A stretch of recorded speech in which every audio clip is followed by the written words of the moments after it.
Salam teman-teman, aku Yesaya akan mewawancarai mama saya dalam rangka hal tugas yang telah diberikan oleh Miss Sakti. Oke, kita mulai ya, Ma. Oke, kita mulai dari PPKN dulu nih. Menurut Mami tuh 3 nilai yang terkandung dalam persatuan dan kesatuan tuh apa sih, Ma? Nilai saling menghargai, Ya. menghormati, lalu persatuan. Oke. Terus yang kedua nih, Ma. Dampaknya jika tidak adanya kesatuan dalam kehidupan masyarakat tuh apa tuh, Ma? Dampak tidak ada kesatuan itu ya pastinya perpecahan, konflik biasanya. Kalau B ini ya, Ma. Kalau menurut Mami tuh apa sih itu modernisasi, dan juga apa aja nih contoh-contoh modernisasi nih? Modernisasi itu perubahan, suatu perubahan yang terjadi. Nah, misalnya contohnya ya, modernisasi dalam bidang transportasi. Dulu orang mana-mana tuh mungkin cuma jalan kaki, terus lama-lama naik sepeda. Sekarang transportasi ada mobil, ada pesawat gitu. Makin cepat pindah satu tempat karena adanya modernisasi. Terus apa sih dampak modernisasi bagi kehidupan saat ini? Nah, dampaknya itu ada 2 modernisasi. Dampak yang baik sama yang tidak baik. Biasanya kalau dampak yang baik itu ya kayak tadi, kalau hal transportasi baik gitu kan, orang jadi bisa cepat sampai ke suatu tempat. Misalnya dari Jakarta ke Jawa mungkin dulu berhari-hari kalau jalan kaki, atau mungkin berbulan-bulan. Nah, tapi kalau ada modernisasi dan sesuatu jadi lebih cepat. Nah, kalau dampak negatif dari modernisasi ya pasti segala sesuatunya karena selalu lebih cepat diakses. Misalnya kayak teknologi komputer atau handphone. Anak-anak dulu, orang-orang dulu mungkin punya anak-anak tuh megang handphone mungkin umurnya udah 20 tahun, 19 tahun. Nah, sekarang masih kecil pun, masih 3 tahun, 4 tahun pun anak udah megang handphone. Oke, lanjut ya, Ma. Mengapa sih penting menjaga persatuan kesatuan dalam modernisasi, Ma? Nah, penting ya menjaga persatuan dan kesatuan, karena kalau nggak ada persatuan dan kesatuan tuh akan terjadi perpecahan. Oke. Apa sih, Ma, peran kita dalam menjaga persatuan dan kesatuan tuh, Ma? Apa tuh? Ya, peran kita ya mempertahankan persatuan, ya kita menjadi orang yang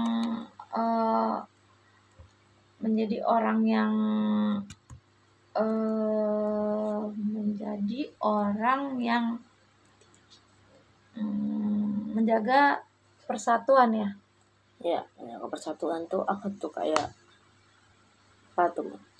Kita menjaga persatuan agar tidak terjadi perpecahan. Kita contohnya harus menghormati. Misalnya dalam beragama ya, nggak ada kita jelek-jelekin agama lain, kita harus saling menghargai, menghormati biar terjadi kedamaian. Oke, kita lanjut ya, Ma, yang KIPA nih. Menurut kami tuh dampak modernisasi di bidang iptek terkait perkembangan penelitian luar angkasa tuh apa sih, Ma?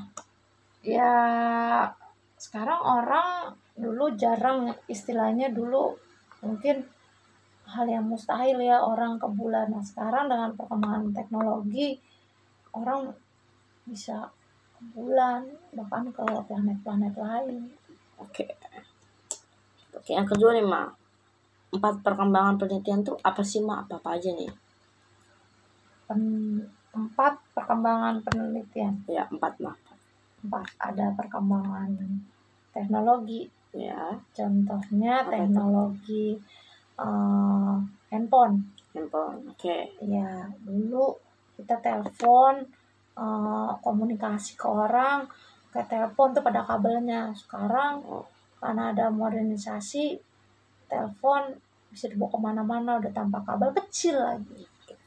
Nah, terus mungkin dalam bidang itu tadi komunikasi, transportasi tadi seperti yang tadi dibilang di atas tadi sebelumnya.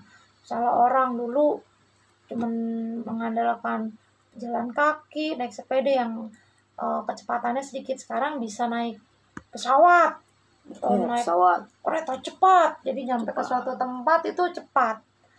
Nah, misalnya dalam bidang apa lagi? Mungkin kayak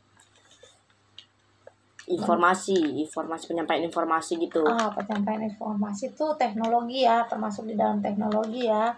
Nah, misalnya dulu informasi itu tuh didapat hanya lewat televisi, lewat radio, lewat surat kabar. Sekarang bisa diakses lewat handphone. Jadi cepat informasi. Oke. Kita lanjut ke IPS dan PLBJ ya, Ma. Menjelaskan masing-masing satu contoh modernisasi dalam 4 bidang nih, Ma.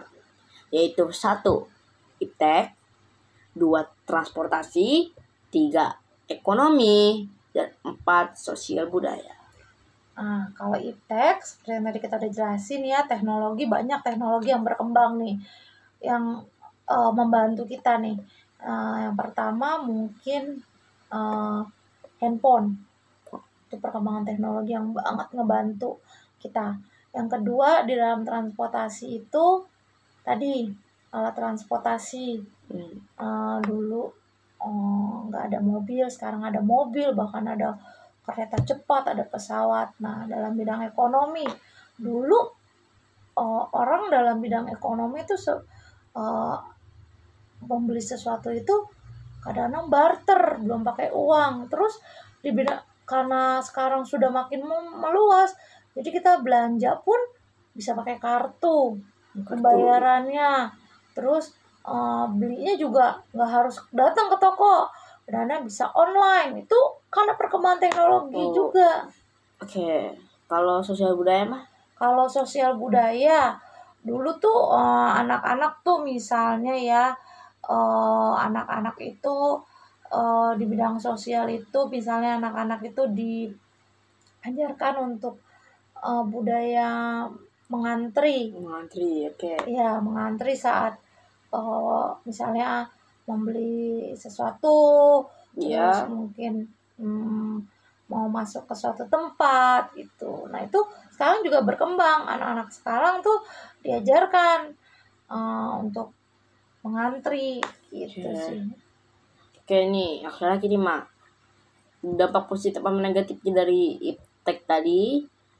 4 bidang itu iptek, transportasi, ekonomi, sama sosial budaya tuh apa tuh, Mak? Nah, kalau yang tadi dari iptek tadi kayak handphone ya, kayak dampak positifnya ya kita akan lebih cepat, mempermudah kita dalam bekerja gitu.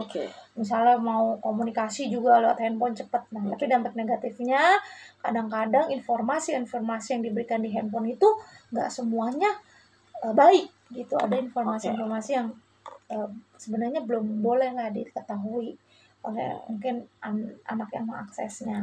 Nah, kalau transportasi ya, ya sekarang sih memang jadi lebih cepat ya, positifnya kita kemana-mana cepat. Tapi negatifnya ya mungkin orang kayak misalnya tadinya biasa berjalan, biasa menggunakan kakinya gitu kan, biasa bergerak. Sekarang orang jadi sering sakit karena jarang bergerak gitu loh. Karena apa-apa kadang-kadang deket aja udah naik angkot, males jalan seperti itu. Nah, kalau di sosial budaya ya mungkin karena begitu berkembangnya teknologi, semua sesuatu, jadi anak-anak itu sekarang terlalu individual. Jadi jarang tuh mau berkumpul. Kadang-kadang pun kalau kita lihat ya anak-anak sekarang kumpulnya pun cuma main handphone. Kalau ekonomi tadi ketinggalan apa tuh? Nah, kalau ekonomi ya kita jadi konsumtif karena saking gampangnya tuh dikit-dikit belanja kayak tadi tuh karena perkembangannya ada online kan, cepet banget dikit-dikit belanja. Kalau positifnya itu apa? Kalau positifnya ya mempermudah kita lah, kadang-kadang kita nggak perlu keluar, jadi menghemat energi, waktu, tenaga. Nih, terus ada lagi nih Mae, terakhir. Menyebutkan 4 contoh pusat pembelajaran modern di Jakarta tuh apa aja tuh, Mak? Banyak. Di Bekasi nih, tempat kita tinggal tuh udah Sumarekon, Mega Mall. Lalu ada Bekasi Cyber Park. Mungkin kalau di luar Jakarta ada Plaza Semanggi, ada Mall Kelapa Gading, ya ada Plaza Indonesia, banyak. Sarina. Sekarang kita pindah ke agama ya, Ma. Ini yang terakhir ya.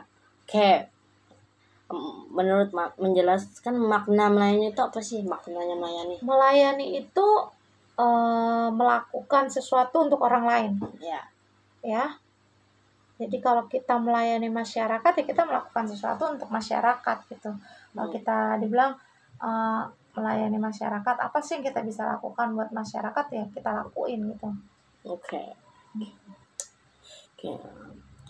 Dua bentuk sikap dalam melayani yang sesuai teladan Kristus itu apa, Mak? Bentuk sikap. Iya, sikapnya. Sikap itu yang tulus. Tulus sama apa lagi, Mak? Sama melayani dengan tulus dan melayani dengan sungguh-sungguh. Oke. Terus yang terakhir nih, pesan terakhir. Menyebutkan satu ayat firman, Mak, Tuhan tentang melayani, Mak. Apa tuh, Mak? Layani itu dia ada di Efesus 3 ayat 23 atau Kolose 3 ayat 23. Terima kasih ya, Mas, sudah mau saya wawancari. Sekian, teman-teman. Terima kasih. Dah. Ayo kita jaga persatuan dan kesatuan di masyarakat di era global modernisasi ini, agar tidak terjadinya perpecahan dan juga hidup kita jadi damai, tidak ada keributan. Sekian, terima kasih.